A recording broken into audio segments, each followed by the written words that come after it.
everybody, it's Romania Black, and we're on episode 2 of March Comes In Like a Lion. And what a crazy way to start last week.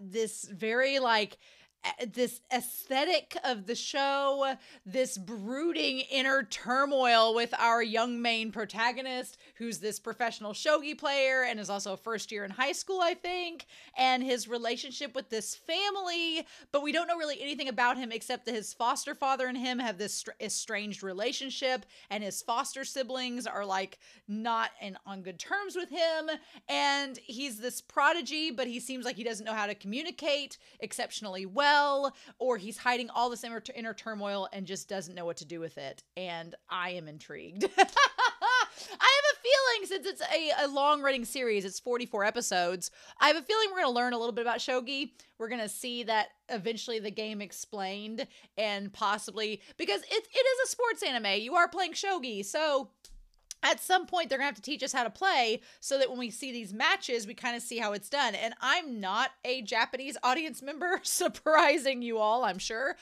So I don't know anything about Shogi. I mean, in America, we have chess, we have checkers, we have rummy, we have some other games that are maybe similar to Shogi, but we don't specifically have Shogi. So I'm curious to know the rules of it because I don't know the rules, but I am learning that you apparently can make enough money off of it that's more than a teacher's salary. So, but I really like our main character, Ray. He's super mysterious and brooding, and he's kind of like this weird cross between Shinji from Neon Genesis and Mob from Mob Psycho, and I love Mob and I love Shinji, so I'm super excited to see this character unfold, and there's such a mystery about this show, right? Such a mystery, and it feels almost like Monster in a way, where it's probably something so simple, but the way it's executed is so well done that it seems more robust than maybe on paper it may look. So I don't know. I'm really excited though. So we're not going to waste any more time. We are going to dive right in and see what all happens this episode. We last left off with this mysterious brunette coming out of the shadows to have stolen Ray's mail and his match schedule. So what the heck is that about? But we're going to find out, and we're going to do that here in 3, 2, 1, and let's go.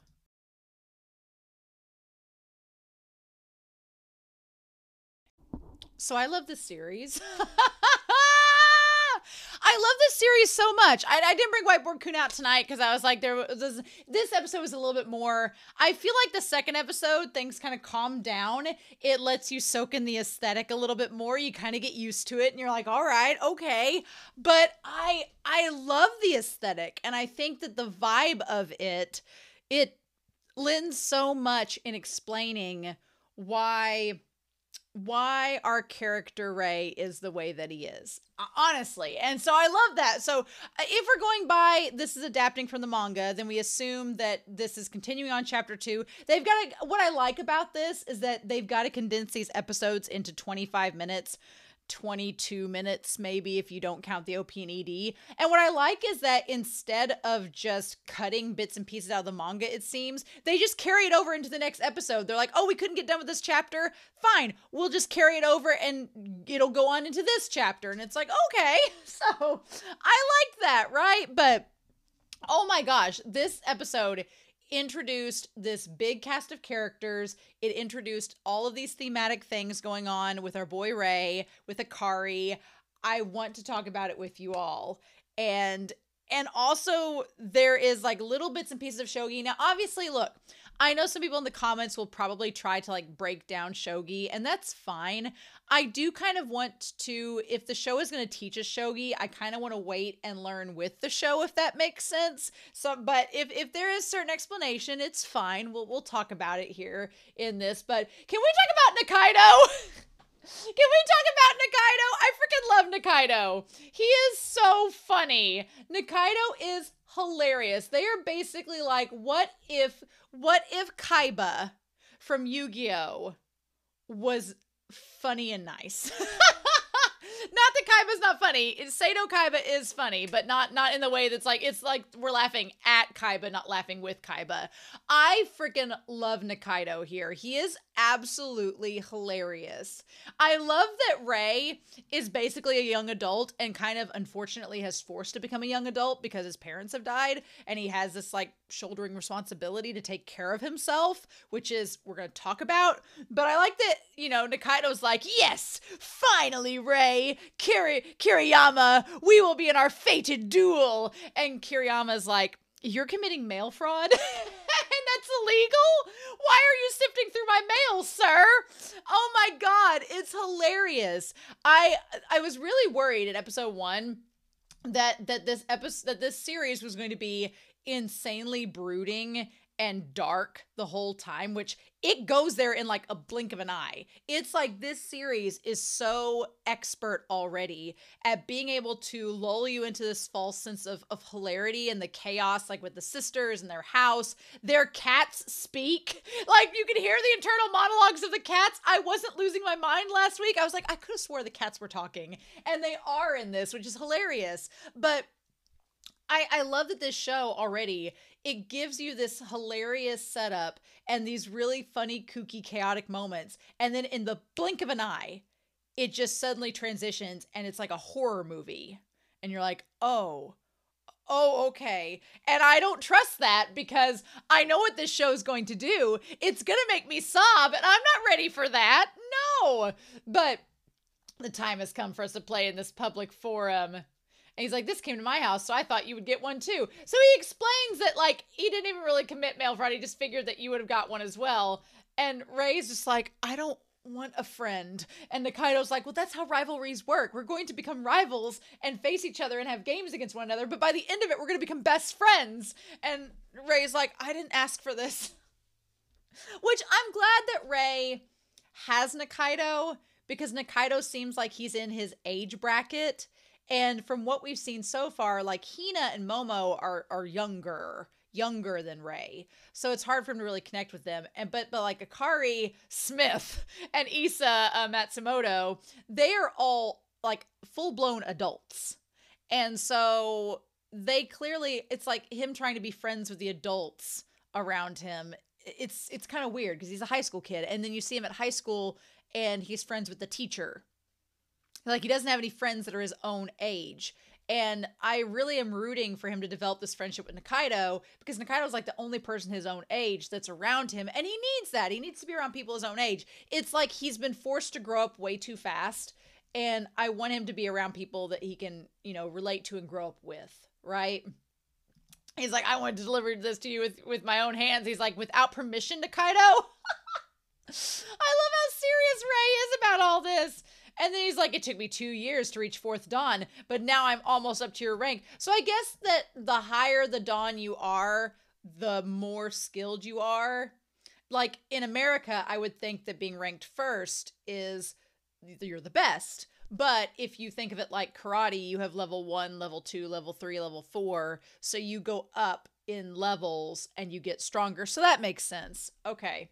But yeah, they have this like this tournament coming up in this match. And then I love that it's just like the art style changes. He's like, we've been rivals for 10 years. I researched under the moonlight, read books by the light of fireflies, and told myself I was just a late bloomer. Nikaido is hilarious. I freaking love Nikaido. They are amazing. But I too am a genius. And Rei's like, okay, goodbye. It sneaks out. The horror movie element is that Nikaido like crams his way into the elevator, and it's terrifying. It's absolutely horrifying. And he's like, we're going to become friends. I love as the elevator is squishing him. He's like, if we put in the effort, if we're rivals, we'll overcome these things, and we'll like fist bump and become best friends. And Rei's like, I love it. I freaking love it. It is the best thing. I want them to be friends so bad. And he's like, why are you treating this like the main character of an orthodox boys manga? Boom, like full blown break the fourth wall. Love it. And then they're like, where's Mr. Hanako? Isn't he usually with you?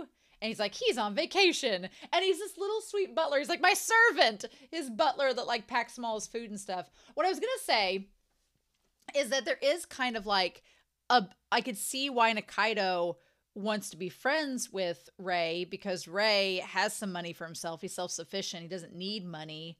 And, so he doesn't need Nikaido's funds. I wonder if people around Nikaido know that he's rich and kind of either sneer at that or try to mooch off of him. And Ray doesn't seem to do that. So of course Nikaido's like, "Oh, friend, you'll treat me normally, unlike everybody else." But what it also signifies is that Nikaido, if he's always with this butler, he's not with his own family. So he might be neglected by his family, and he kind of sees this kinship with Ray, who doesn't have a family, so there's some connection there between them. I think that's really, really cool. I like that it's kind of like building that dynamic. And I know a lot of people may think that Nikaido is annoying or not realistic. No, I coach a speech team, and there are some competitors on that team that are exactly the same type of energy as Nikaido. It's hilarious, but I'm like, oh, I'm more like Ray and like, oh, this is a lot. But I like that he just orders a pizza, brings it up to his room, and just goes to his apartment. And poor Ray is like, 80 days? You mean a month and a half? I gotta be stuck with you? Unsupervised? And then as they have he has 4 pizzas there. So I'm like hoping that he gave some to Ray to put in his refrigerator to eat as leftovers. I'd be like, hey, I want half of that pizza, dude. And he's like a 2-liter there. Yeah. And again, his room is, I like that also Nikaido doesn't judge him for how sparing and bare his apartment is. Like Nikaido, we don't see him going, "Oh man, this place is a shack." We don't see that, which is amazing because it shows that Nikaido just, he just wants to be his friend. He doesn't care what state he lives in, which is so sweet. But yeah, he tries to basically goad Ray into revealing his secrets, and Ray's like, "I'm not telling you anything. What are you doing? No." And he asks all these moves, like attacking Central Rook, all these different strategies he's possibly going to use. And he's like, "I'm not going to tell you till we face each other. You're just going to have to wait and see." He's like, "I got to mentally prepare myself." He's like, "I don't get it." And he's like, "Oh, these snack cakes are delicious." And he's like, he's not even listening. He's like, "Help me, Mr. Hananoka." Yeah. Oh my God. So yeah, and then we have the OP. So this chapter, AKARI, talking about the river and talking about how Ray likes the river, and that he likes when he sees a lot of water gathered together, his mind goes into a daze and it becomes quiet. So that explains so much. It explains why there's this big water motif. It explains why he constantly is this brewing storm. It makes sense. The water is tranquil and it gives him serenity and peace. I love the whole scene where he takes the long way. He could take the subway to get into town, but he likes walking along the riverside when he goes to a match. I love that. I absolutely love the concept of that, because I've done that too. When he talks about going to see that before a competition, when I would go to a competition, I liked to walk around to clear my mind before I competed. Even though it was giving a speech, it's something that's kind of more cerebral, like shogi. So you want to clear your mind and get yourself in this place that you feel most comfortable before you go to go to a match. So I liked walking around, especially outside, to kind of clear my head and get my wits about me, and then go in and be like, okay, let's do this. So as he's walking up down the river, I was like, I know exactly what he's talking about. And then the way that the scenery changes and it goes from black and white and talks about getting into color as soon as he made it across the river. Oh, beautiful. Loved that. So he talks about that professional shogi players can play 30 to 40 matches on average a year, which is, there's only 365 days in a year. Doesn't seem like a lot, but 70 to 80, that's quite a bit, right? I mean, that's, one every so many days that you play a shogi match, and then you have competitions and tournaments and things like that. So, and I'm sure you have to keep up your title and play for that. So there is some pressure there, right? That's a lot of matches, 30 to 40, and then even 70 to 80. And the more you win, the more you play. So there's this tournament coming up that is going to be televised, right? And if you make it past the qualifying round, then it gets broadcast, right? So then we have Matsumoto, which the birds, I love the way that the humor is drawn in this series. The birds flying in his face and him being like, "Oh my God," and dodging. And then Matsumoto, who looks like Leorio from Hunter x Hunter, that just basically attacks this child. I was like, dude, what this? Let me incinerate his amoeba. Conventional book play with my burning soul. So it's established that by Matsumoto, at least, Matsumoto has an aggressive playstyle that's mainly offensive, and then Rei's is more textbook, which if you master the basics, that's all you got to do in most things, right? I mean, there's other factors in there too, but mastering the basics can never steer you wrong. I love the animation of this scene. The animation of this entire episode was amazing throughout, but the animation of this scene was really good. Like better than it needed to be. It did not need to be this good, but the lighting and everything was fantastic. And then, oh my God, his face, like Rei's little chubby face as Matsumoto is like spiritually defeating him is one of the freaking hilarious things I've ever seen. That face, I need it as a meme. I need it as a GIF. I need it as an emoji. That face is just our poor summer child. It's so amazing.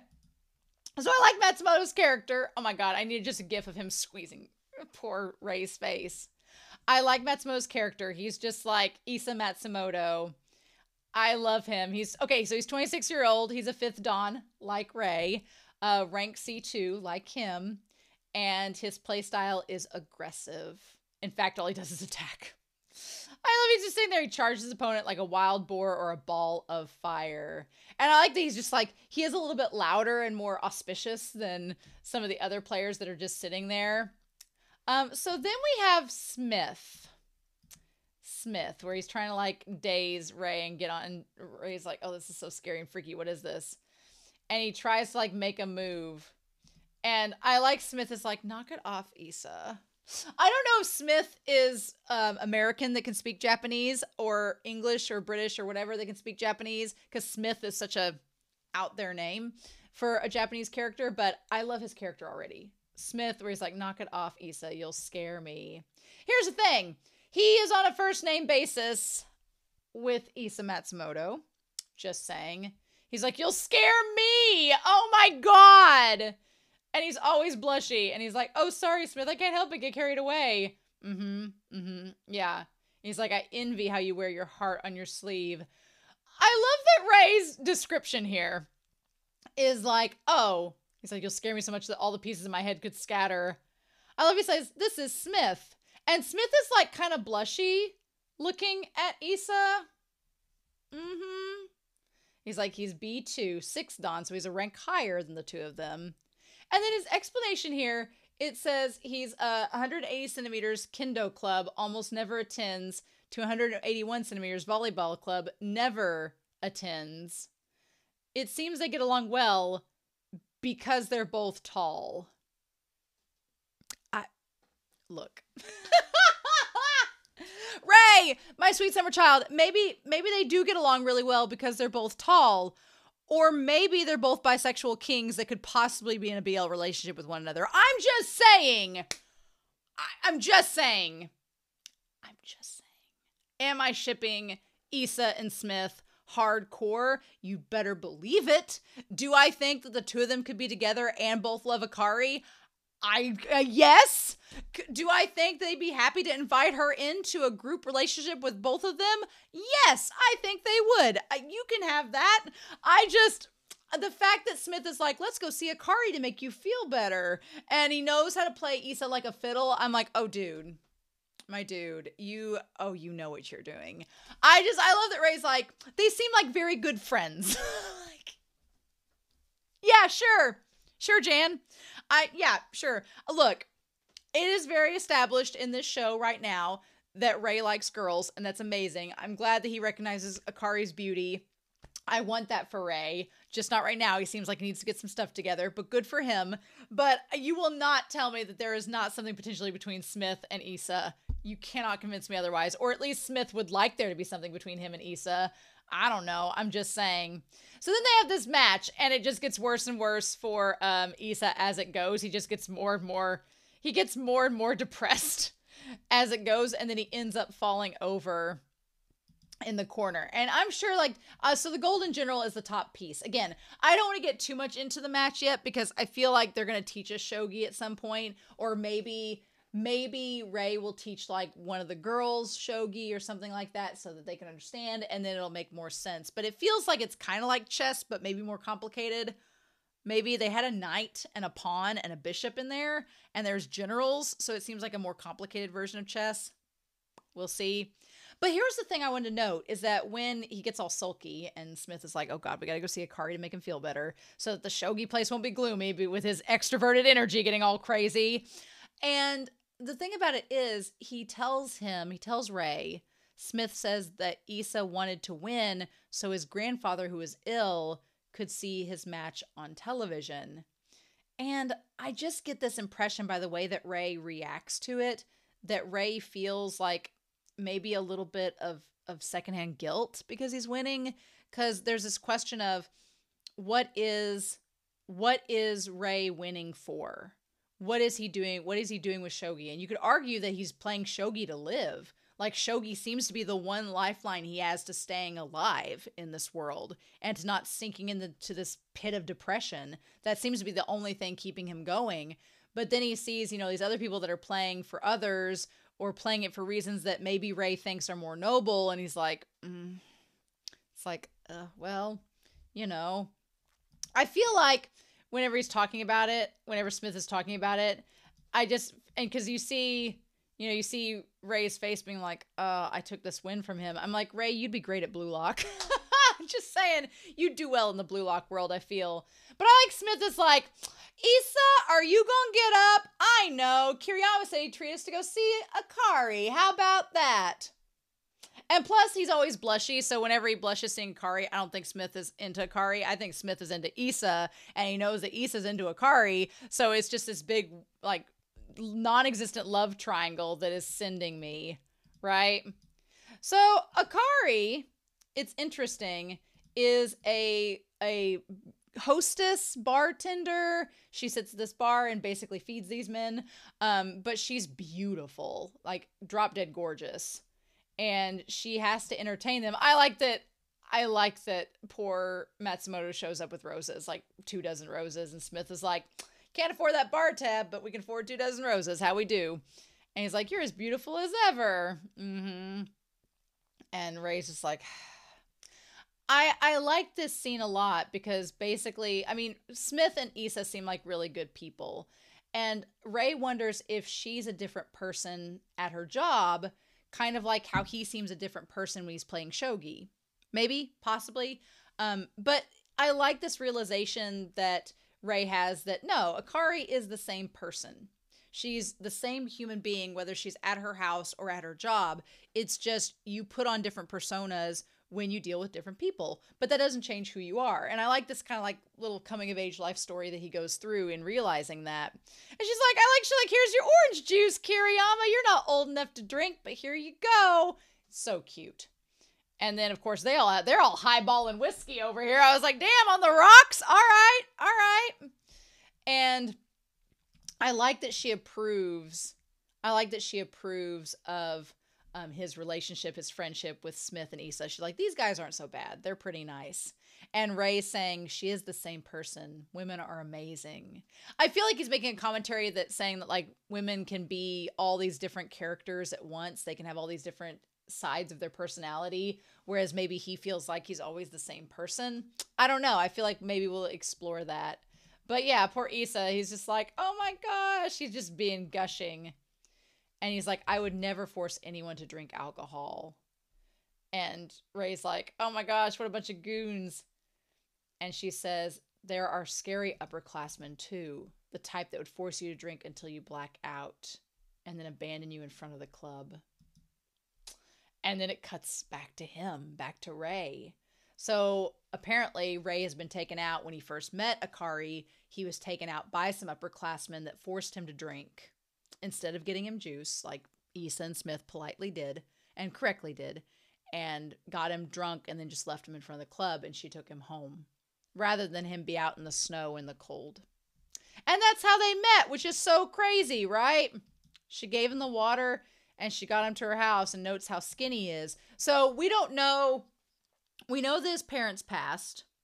We know he stayed with the foster dad for a while and the foster siblings, but then he left. So this is obviously after he left the foster siblings and the dad and went to live on his own, but he probably was not self-sufficient because he was dealing we don't know how fresh the loss of his family was when, it was when he was a child, so it'd been a couple years at least, but we don't know the full details, right? But we know him living on his own, he just, was kind of miserable. And the fact of her making him throw up, like that scene, I don't have a good gag reflex for that, so I was like, what? And she's like, these guys are kind and reliable, but you shouldn't bully younger classmen or sponge off of them. I like that Smith's just sitting back there, his legs folded like, yeah, tell him off, girl. I so ship Issa and Smith. Hardcore. So ship them. Issa just doesn't realize it yet. Issa is a BL old man yaoi waiting to happen in 20 years. I'm fully convinced Smith and Issa are going to be an old man yaoi in like 20 years. And then he's going to slowly realize it's been Smith all along. And it'll be like, yes. So, well said. That's the Issa I know. Buy my drink too.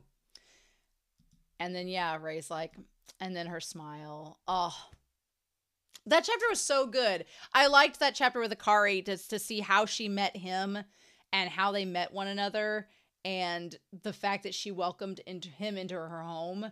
Like, just this stranger. She just welcomed this stranger she barely even knew into her home and helped him throw up, helped him to get back on his feet, and then keeps inviting him back. Like, that's how they know each other.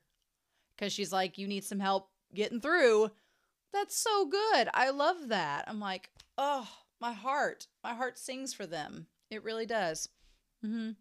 And then I like Smith and Issa, like the adult figures that are kind and reliable, that are keeping track of him. I like that. I like their characters a lot. So I like that this series is kind of segmented by chapters. So we go from like one story to the next. I kind of like that. It feels continuous, which is nice. It feels continuous, but at the same time, it feels like it's also like vignettes that are all strung together, which I'm all about. So then we have this last part, and man, there is nothing in that refrigerator.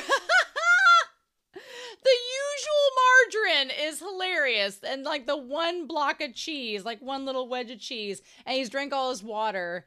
It's interesting. So basically there's this setup that Ray does not like walking to town to the grocery store because it's like past the bridge and it's this big walk and it's inconvenient and out of his way. So he lives like in this factory district where he has to go the other side of the bridge to get there. So it's an inconvenience to him. And he doesn't like going by himself to these stalls. And it's really hot that day. I like the idea that he talks about moving in this town, how everything seemed like it was in black and white. And then as he got to know people, it started like open up and get more color to it. I like that he talks about like meeting people and how meeting people helped him instantly feel more comfortable in a new place. Because yeah, whether you go off to college or you move to a new town or you get a new job somewhere, anytime you move somewhere different, there is for a while this like feeling of, I don't know anybody, what am I going to do? But then you do meet people and it gets better, and it's great to meet people and get to know others and incorporate them in your lives. But I totally understand what Ray means when he says like there's always this feeling of, do they mean it when they say come over? Do they really want to hang out with me? And the truth of the matter is, yeah, if people invite you over, they want you to be there. They're not just saying that because if you didn't want to invite somebody over, you wouldn't tell them to come over. So it's like, but it's easy to doubt yourself being like, well, why me? Why would you want to? I also like how he says I smell smoke like something's burning. And Ray has a tendency to instantly go with like the negative connotation of what it can mean because of everything he's gone through. But then by the end of the episode, we realize, oh, it's the fireworks. That's what smells. It's the incense. It's not something on fire. It's not something bad. It's something good. But it shows his character instantly goes to like the worst case scenario. So then he goes to the supermarket. He's doing what every teenage boy would do, getting himself some ramen noodles, getting himself some cakes, junk food. And then the sisters are like, oh. And they basically guilt him into coming over. They're like, oh, you don't want to get our food? Oh, you don't appreciate our cooking? I see how it is. And he's like, no. And they know what they're doing. They know they're guilting him into coming over, but they're like, that's the only way they know that's going to convince him to show up. And I love that she's like, here, there's a limit to 3 a customer. We're going to make cold noodles and fried chicken. Let's eat together. And then he thinks of her helping him in that night.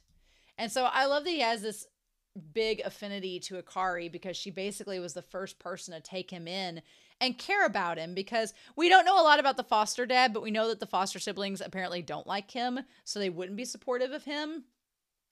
So I like that she's kind of like the first kind person he met, so he feels really attached to her, and it's sweet. She's like this big sister to him. Yep. He's like, I couldn't keep up my appearance. He's like, I've shown her the worst side of me, and she still wants me around as a friend. And it's like, yeah, she's just that good of a person. I love AKARI. She's great. And then I like them going by the flower shop, getting the twigs and the stuff to... So Obon seems like it's kind of like a Day of the Dead celebration, sort of. What is Obon Festival? I want to look this up. It is the 15th day of July. It corresponds to August. It's basically to honor the dead and spirits of their ancestors. So it is kind of like Day of the Dead, or like a Memorial Day. Okay. And so they go there and they light the incense and everything, the twigs and everything. And this was the smell. And they have like the little horses, the eggplants and stuff that are supposed to be like the way that people are carried into the afterlife. And there's like this sentimentality of this moment that like makes me almost want to cry when the grandfather's talking to Momo. And he's like, you don't remember losing your mom and your grandma. Like, you're too young to understand. You don't get it yet. He's like, but it's okay. It's hard to understand, but this is what we do. And he talks about his mom and his grandma all down the line. They all did this. And we don't get to see Hina's reaction, but we see AKARI kind of being like there's this like somberness to the festival, right? There's a somberness. And then the cats being like, is it you? Are you giving us food today? I love that we have the cats just giving monologues. Like, that's hilarious. I love these cats. And hurry up, and more than usual, please. But then the grandpa says, where are your parents buried, kid? And he says, oh, in Nagano. That's my dad's hometown. And we see like, but here's the thing, there's a girl in the picture with him, right? With the little bows, there's a girl there. So he had a sister too? Is the sister still alive? And why doesn't he talk to her? Or did she die in the accident too? And he's like, that's far away. I say accident because they show a picture of what I think was a smashed car at the end. We'll see it here in a second. But yeah, they make this dinner for everybody. And they all sit together and frying it. And they talk about oil spatter. And I like that Ray says here, he's like, they don't bring up anything from the past. They don't bring up the mom dying or the grandma because it's too fresh. It's like, it's too fresh to talk about. The wounds are still there. No one's ready to talk about it. And that's so true, because if you lose someone, especially someone really close in your family, there is a period of time that goes by that no one wants to talk about it. And I lost my uncle that way. And for like months, no one wanted to say a word about it. And it's very sad. But it's like, just like nobody wanted to talk about it, because what do you say without getting really sad and emotional about it? So it's like, but yeah. So it makes me emotional thinking about it. But yeah, I love that there's no reminiscing during dinner. The wounds are too fresh, not even dry. And they're still here in that house. And that's something too, like they're still living in the house that those people lived in. So those memories are all still there. So them not being there is something. So I like that when he notes that AKARI wants him to keep coming back, it's like Heath says it's a distraction. He says him being there is a distraction for them. But I think it's more than that. I think it's that they want more people there, because otherwise their house feels emptier without him there. you know? So I don't think Ray quite realizes that him being there is not just a distraction. It's doing so much good for them. So yeah, we said, was it like that at that time for me? So yeah, there is a car crash and that car is just destroyed. What we don't know is if the sister was in the car or not. Or if she's somewhere else. And he says, when did I stop crying? How long did it take me to regain my composure? And he's like, I can't remember. He's like, I've been a daze for a while. And then we see like the books and everything that he was poring over about Shogi, thinking about nothing else. I love the artistry of this episode. It's absolutely gorgeous. It's so well done. Oh. And then she gives him leftovers, being like, come back this weekend. Come back on Monday when your match is over, but eat these in the meantime. I'll make plenty of food. She's like having company over. And she doesn't say it'll be a distraction, but that's what he thinks that she says. And then he walks back. I like the way he describes on the way home, despite the strong wind, the leftovers felt like a small animal he was carrying. It felt like something that was alive. The art, the art, the beauty. This episode was wonderful. It was so good. Oh, I love it. And I love this ED of him going through the water and him like swimming through it and making his way, like just struggling through. I like the Bump of Chicken does the OP and ED. Interesting. But yeah, it's so good and like catching up with his former self. And he smiles. I feel like a lot of this show is going to be Ray finding ways to reconcile with his past and finding ways that he's finding ways to slowly move forward, but he realizes that he's still kind of in a rut. And there's still unfinished business, like with his foster dad and the foster siblings. So I feel like a lot of this is going to be him kind of coming to terms with a lot of things, but the art, y'all, the ambiance, the humor, the shipping, just the series. It's so good so far, and we're only 2 episodes in. So, I can't wait to hear your comments down below. Please, no spoilers, no hints or clues, please. But I'm excited to see where the series goes. I'm loving it already. So I hope you all have a wonderful week. Please stay safe, take care, and yeah, I'll be back real soon with more March Comes In Like a Lion. Bye.